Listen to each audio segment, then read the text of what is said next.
இன்றைய சிந்தனைக்கு மனம் என்றால் என்ன என்ற கேள்விக்கான பதிவை பார்ப்போம். இறைவன் யார், நான் யார் என்று அறிந்து கொள்வதற்கு மனம்தான் ஆதாரமாக வைத்துள்ளான் இறைவன். மனம் ஆயுதம். மனம் அனைத்தையும் சாதிக்க வல்லது. மனம் அனுமதித்தால்தான் மனித உயிர் விலகும். மனம் போல் வாழ்க்கை. மனம் கண்ணில் பார்க்க முடியாது போன்ற பல சிறப்புகளை உடையது இந்த மனம். கோடிக்கணக்கான உயிர்கள் நம் உடலில் ஓடிக்கொண்டிருக்கின்றன. இவைகளின் தொகுப்பு தான் சூட்சும சரீரம். உயிரிலிருந்து ஜீவசக்தி வெளிப்பட்டு கொண்டே இருக்கிறது. அது ஒளி சுவை மனம் கொண்டதாக உள்ளது. நாம் எந்த செயல் செய்தாலும் அதிலிருந்து தான் உணர்வு உருவாகிறது. அதை நம் மனம் உள்வாங்கிக் கொள்கிறது. வெளிப்புறமாக ஒரு பொருளை தொட்டாலும் அல்லது பார்த்தாலும் அதுவும் உள்வாங்கிக் கொள்கிறது மனம். இவ்வாறு உணர்ந்தவைகள் பார்த்தவைகள் அனைத்தையும் ஒரு இடத்தில் சேமித்து கொள்ளும். அந்த இடம்தான் இறைசக்தி. அந்த இருப்பில் அடங்கியிருப்பது இறைநிலை என்கிறார்கள். இது அறிவு, விவேகம், இருப்பு ஆகிய 3 தன்மையில் உள்ளது என்கிறார். இந்த இருப்பு நிலை என்பது நாம் இதுவரை சேகரித்த அனைத்து தகவல்கள் அடங்கியது. எனவே மனிதன் செயலில் மாற்றம் வர வேண்டுமென்றால் வாழ்க்கையை மேன்மைப்படுத்தக்கூடிய புது எண்ணங்களை எப்போதும் பதிவு செய்து கொண்டே வர வேண்டும். அப்போதுதான் அவன் ஞானத்தில் மேன்மை நோக்கி பயணிக்கிறான் என்பது பொருள். புது எண்ணங்கள் எப்போது உருவாகும் என்றால் அவன் வாழ்க்கையில் கடினமான சூழ்நிலையை சந்திக்க வேண்டும். இந்த கடினமான சூழ்நிலையில்தான்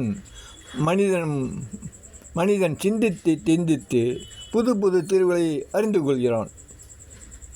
இவ்வாறு அறிந்து கொள்வதே ஞானமாகும்.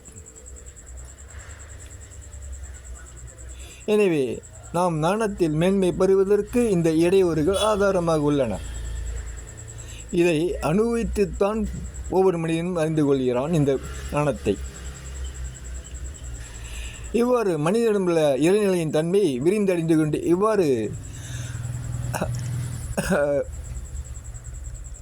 இவ்வாறு நாம் நம்மை எண்ணத்தின் மாற்றம் செய்து கொள்ளும்போது இறைநிலையில் உள்ள தன்மை விரிவடைந்து கொண்டே செல்கிறது. இதனால்தான் இறை நம்பிக்கையாளர்கள் வாழ்க்கை இடர்களை சந்திக்கக்கூடியதாக உள்ளது. இந்த செயல்பாட்டை பார்க்கும்போது மனிதன் என்பவன் ஒவ்வொரு பிறவியிலும் மனம் தெளிவு அடைவதையே நோக்கமாக வைத்துள்ளார் இறைவன் என்பதையும் அறிய முடிகிறது. அதனால்தான் மனிதன் கணக்கற்ற பிறவிகளை எடுக்கிறான் என்பதையும் உறுதிப்படுத்துகிறது.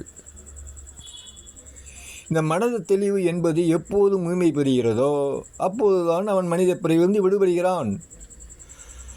மனது தெளிவு பெற்றுள்ள மனம் பரிசுத்தமாக மாசுபடாத தன்மை கொண்டதாக இருக்க வேண்டும். இந்த பரிசுத்த மனம் பெறுவதற்கு வாழ்க்கையின் அனைத்து செயல்களிலும் மனிதனுடைய எண்ணம், சொல், செயல் இந்த 3 ஒரே தன்மையில் கொண்டதாக இருக்க வேண்டும். முட்டு போன்ற உள்ள இந்த மனம் தெளிவு பெற பூ மலர்வது போல் மலர்ந்து காட்சி கொடுக்கும் தன்மை கொண்டதாக மாறிவிடும். மனிதனுடைய வாழ்க்கையே எண்ணத்தில் தான் இயங்குகிறது. எனவே அந்த எண்ணம் ஒவ்வொரு செயலிலும் நமக்கும் பிறருக்கும் நன்மை பயக்கும் தன்மை கொண்டதாக இருக்க வேண்டும். இவ்வாறு அமைத்து கொண்டால்தான் வாழ்க்கையின் மேன்மையை பார்க்க இயலும். மேன்மை என்பது நாம் இந்த சூழ்நிலையிலிருந்து, அதாவது பூமியில் வாழக்கூடிய சூழ்நிலையிலிருந்து விடுபட்டு அடுத்த சுகமான சூழ்நிலை கொண்ட உலகத்தில் வாழ்வதற்கு தன்னை மேன்மைப்படுத்திக் கொள்வதற்கான செயலாகும். இந்த சுகமான சூழ்நிலை கொண்ட உலகங்கள் பல படித்தரங்களில் உள்ளன. ஒவ்வொன்றும் ஒவ்வொரு தன்மையில் செயல்படும் தன்மை கொண்டது. மனித படைப்பின் நோக்கமே மனித பிரிவிலிருந்து விடுபட்டு அடுத்த நிலைக்கு செல்வதே இறைவனின் விருப்பமாக உள்ளது. இறைவன் ஒன்று விரும்பிவிட்டால் அதை மாற்றும் சக்தி எந்த மனிதனுக்கும் கிடையாது, எந்த படைப்புக்கும் கிடையாது. மனிதன் செயல்படாமல் இந்த உலகத்தில் எந்த நன்மையும் பெற இயலாது. இது இறைவனின் வகுத்த நியதி. நம்முடைய மனம் நம்முள் இருக்கும் பரமாத்மாவுடன் தொடர்பு ஏற்படுத்தி கொள்ள வேண்டும்.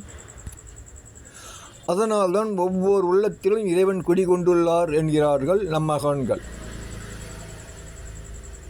எனவேதான் இறைவனை வெளியே தேட வேண்டாம், உன் உள்ளே இருப்பதை அறிய முயற்சி செய் என்கிறார்கள்.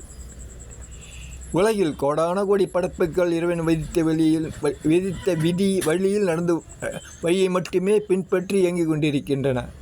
உலகில் உள்ள கோடான கோடி படைப்புகள் இறைவன் விதித்த வழியில் மட்டுமே பின்பற்றி இயங்கிக் கொண்டிருக்கின்றன. ஆனால் மனிதனுக்கு சுதந்திரம் கொடுத்ததன் காரணமாக மனதை தன் விருப்பம் போல் முறையற்று செயல்பட்டு கொண்டு வருவதால் தான் அவனுக்கு பிறவிகள் தொடர்கின்றன. எனவே மனித இனத்திற்கு மனம்தான் அனைத்தையும் சாதிக்க வல்லது என்று இறைவன் விதித்துள்ளார்.